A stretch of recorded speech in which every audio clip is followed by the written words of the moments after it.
मैंने तो एम्स में किया, बुरा हालत हो गया तो बोले पूरा काटना पड़ेगा। बोले नहीं हम मत कटाएंगे, हम लोग हमने फिर थोड़ा सा आंख बचाना है।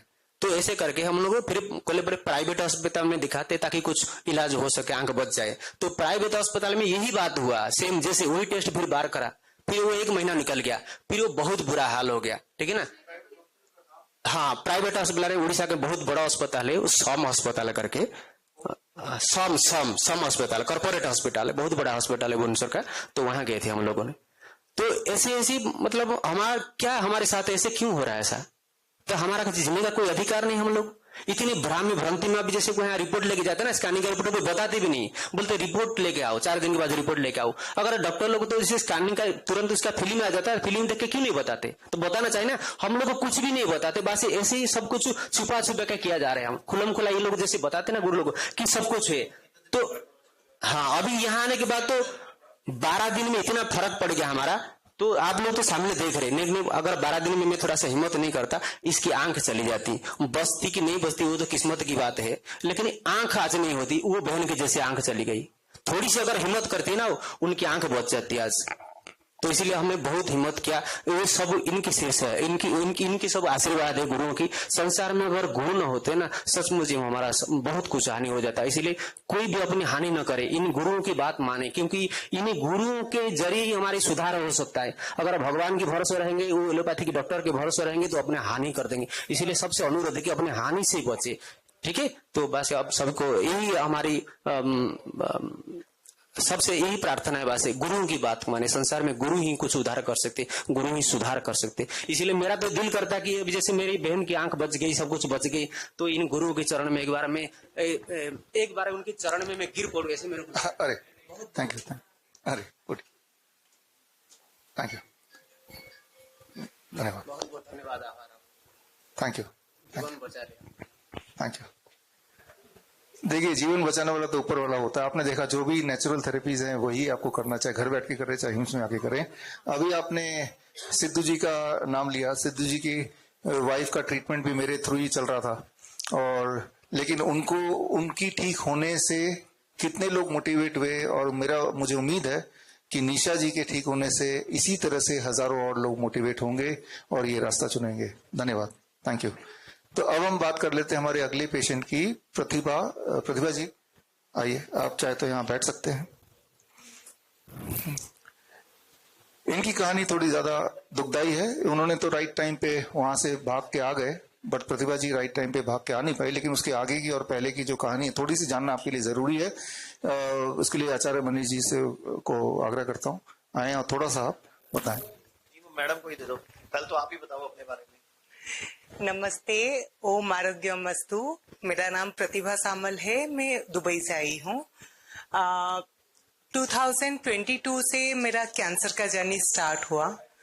स्टार्टिंग में मुझे पेन होता था, हेडेक होता था। तो जैसे ही डॉक्टर्स के पास जाती थी तो डॉक्टर्स बोलते थे माइग्रेन का इश्यू है, साइनसाइटिस का इश्यू है, बट स्टिल मेडिसिन खा के ठीक हो जाता था, फिर दोबारा आ जाता था। तो फिर हमने एमआरआई कराया। एमआरआई में पता लगा कि ट्यूमर है आईज में। देन उसके बाद डॉक्टर्स को दिखाया, फिर बायोप्सी हुई। बायोप्सी में निकला कि कैंसर है। तो अपोलो हैदराबाद में मेरा ट्रीटमेंट चल रहा था। तो मेरा 1 साइकिल इंट्रा आर्टेरियल कीमो हुआ, जिसके कारण मेरा आईज का विजन ही चला गया, जो मुझे डॉक्टर्स ने नहीं बताया था कि ऐसा कुछ हो सकता है। तो अनफॉर्चुनेटली जब आई का विजन चला गया, डॉक्टर्स ने कहा कि आप एक काम करें, आपका आई रिमूव कर देते हैं तो ये कैंसर दोबारा नहीं आएगा। फिर हम लोग उनके बातों में आ गए और आईज का रिमूव भी कर दिए। फिर स्कैनिंग में आया, ये पिक्चर है जी, ये मेरा ओरिजिनल। नहीं करी थी इन लोगों ने, हाँ जी, वो हम लोगों ने गाइड करा। फिर इन्होंने खुला ही छोड़ दिया था जख्म जी, और रोज पस निकलता था, कभी पानी निकलता था, हाँ। कभी पस निकलता था, कभी पानी निकलता था, कभी इन्फेक्शन होता था। ये सबसे पहले हमारे पास नवी मुंबई आए थे, आज से लगभग 6 महीने पहले, और 19 दिन रहे थे।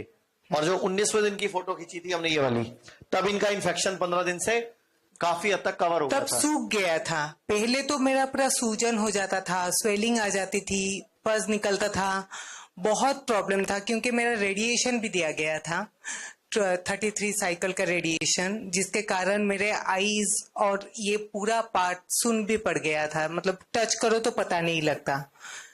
फिर मुझे पता लगा हिम्स के बारे नहीं, में। उससे पहले आपको ये बोला गया कि अब 4th स्टेज हो गया है। जी जी, एक्चुअली इनको उससे पहले जवाब दे दिया था कि थोड़े दिन के मेहमान हो।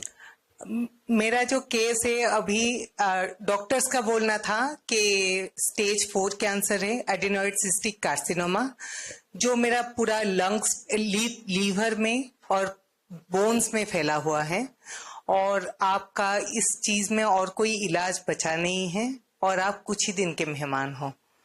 तो हमारे पास कोई ऑप्शन भी नहीं था, और उस टाइम पे मैं सर्च कर रही थी ऑनलाइन में, मुझे हिम्स हॉस्पिटल के बारे में पता लगा। देन मैं अक्टूबर में हिम्स हॉस्पिटल आ गई।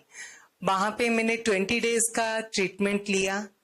ट्रीटमेंट के बाद मेरे बहुत गंदी वाली हालत थी उस टाइम पे, क्योंकि कीमो भी ली थी, तो मैं चलना फिरना मुश्किल था, मैं ऐसे ही मतलब बेड में बैठी रहती थी।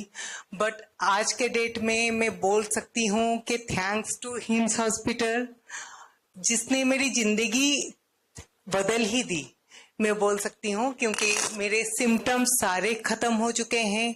मेरे लीवर में पहले मैं ऐसे टच करती थी तो मुझे पूरा फील होता था, मेरा जो ट्यूमर का साइज था फील होता था। अभी वो भी बिल्कुल पता नहीं लग रहा है, ना के बराबर।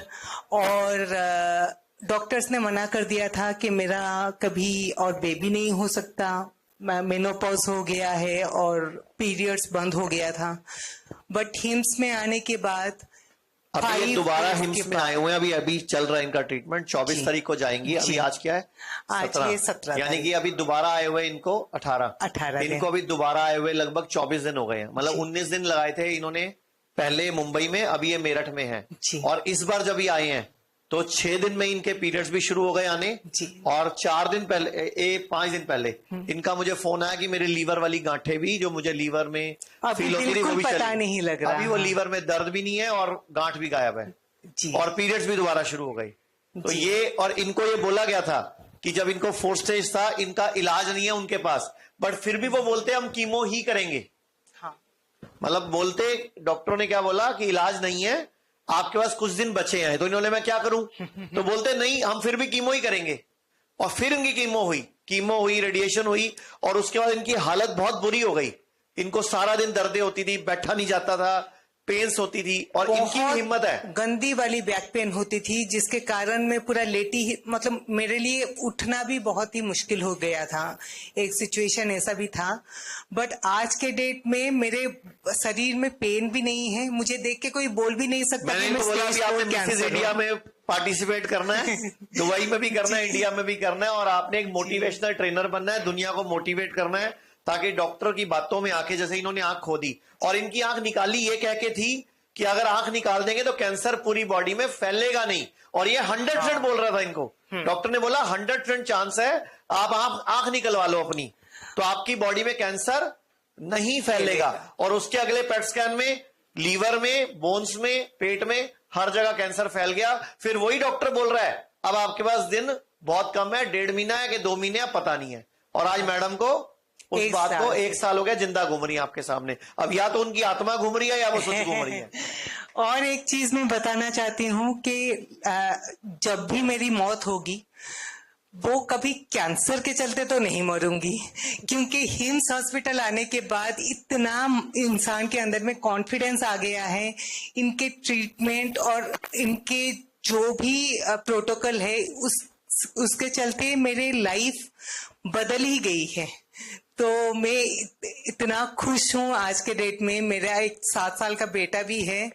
अब तो ऐसा है कि मैं कैंसर को मारूंगी, मैं खुद नहीं उससे मरने वाली।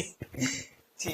अगर आप diabetes, hypertension, heart disease, cancer, chronic kidney disease, liver failure etcetera से परेशान हैं और पूरी तरह से दोबारा स्वस्थ होना चाहते हैं, by correcting your body clock, by correcting your circadian rhythm, contact कीजिए अपने ही शहर में the nearest doctor BRC clinic और डॉक्टर BRC हॉस्पिटल।